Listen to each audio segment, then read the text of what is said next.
Agora eu te faço uma pergunta. Como anda o seu bem-estar financeiro? 56% dos brasileiros reconhecem que não conseguem aproveitar a vida como gostariam em razão da forma como administram o dinheiro.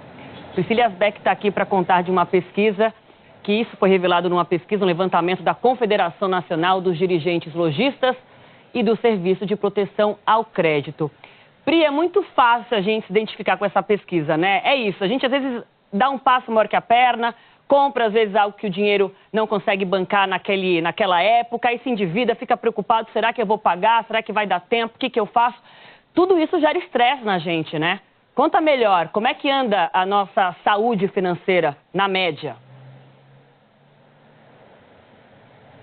Exatamente isso, Aline. Eu me identifiquei, a gente conversou com o pessoal mais cedo que também se identificou com a pesquisa. Acho que mostra bem a realidade do brasileiro em relação às finanças. Bom dia para você, para a Raquel, para todo mundo que está acompanhando a edição das 10. E o que essa pesquisa diz é que as pessoas não conseguem guardar muito dinheiro, não sobra muito dinheiro no fim do mês, não tem um dinheiro guardado para caso surja um imprevisto, alguma emergência. E muitas delas se sentem amarradas em relação às finanças. A gente vai mostrar para vocês aí os destaques desse estudo, a gente preparou algumas telas. Na primeira tela a gente vê que a situação de aperto é tão grande que 28% dizem que apenas sobrevivem com o dinheiro que ganham todo mês. 38% dizem que conseguem viver de forma satisfatória com a renda, né? Então a maioria aí consegue viver de forma satisfatória, mas tem uma parcela grande aí que só sobrevive. Outro dado preocupante é que 12% apenas teriam condição de cobrir uma despesa inesperada de alto valor e a maioria, 65%, não teria saída para cobrir imprevistos, não teria dinheiro para cobrir alguma emergência. A gente tem uma segunda tela também que mostra que 56% dos entrevistados não conseguem aproveitar a vida do jeito ideal por causa da forma como administram o dinheiro.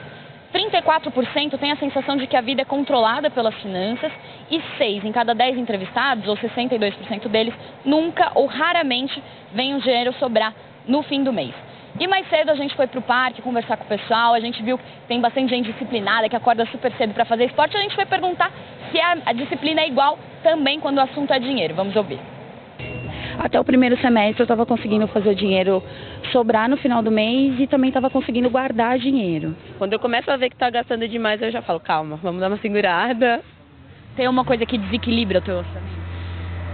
Nossa, gastar com alimentação.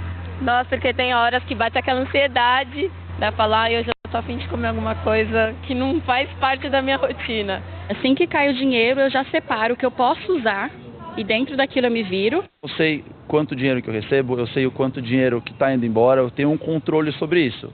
Não quer dizer que eu estou satisfeito com o quanto está indo embora, mas quer dizer que pelo menos eu sei, eu estou a par da situação. Então a gente vê que o pessoal aí tem uns mais disciplinados, outros menos, mas no parque o pessoal que pratica esporte deu para perceber que está um pouquinho aí acima da média. A gente vai conversar agora com o Flávio Borges, que é superintendente de finanças do SPC Brasil, responsável pela pesquisa. Flávio, muito obrigada pela sua participação. O que essa pesquisa mostra em relação à saúde financeira do brasileiro? A gente está muito mal? A pesquisa mostra que os hábitos financeiros não são dos mais saudáveis. O SPC Brasil avalia o Índice de Bem-Estar Financeiro, que é um indicador internacional trazido para o Brasil pelo SPC e pela CVM. E ele avalia 4 dimensões, né? Se a pessoa tem controle sobre suas finanças, se ela tem proteção contra imprevistos, se ela tem liberdade para aproveitar o presente com o seu dinheiro e, por último, se ela tem foco e disciplina em relação aos seus objetivos financeiros. É um indicador que vai de 0 a 100, o resultado é 48 para o Brasil.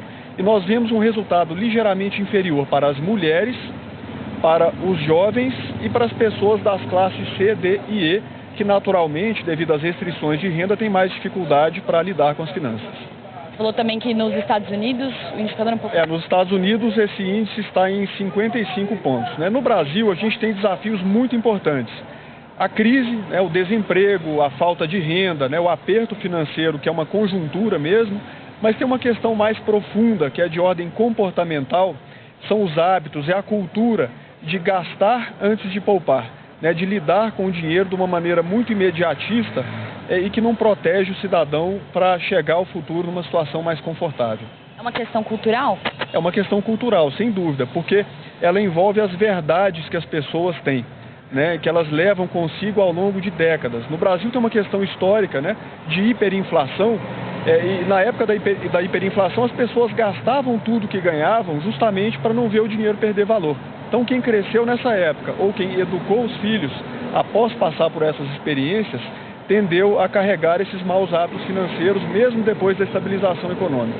Tem medo de investir, né, de poupar? Tem medo ou muitas vezes não conhece, né? A pessoa ela precisa conhecer e ela precisa ver que isso dá bons resultados, gera um bem-estar financeiro melhor, que é justamente isso que o indicador busca avaliar e que mostra que no Brasil está abaixo de 50 pontos, está numa situação ruim.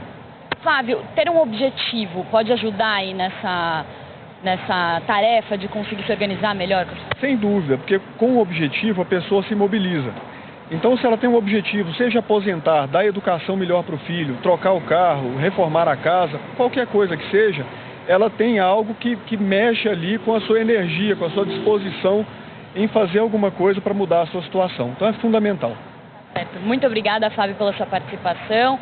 Aline e Raquel, então fica a dica, ter um objetivo é um ótimo ponto de partida. Tem muita gente que não sabe quanto ganha, não sabe quanto gasta. Então, partir dessas 3 regrinhas, saber quanto ganha, saber quanto gasta e ter um objetivo, já é um ótimo ponto de partida aí para tentar organizar a vida financeira.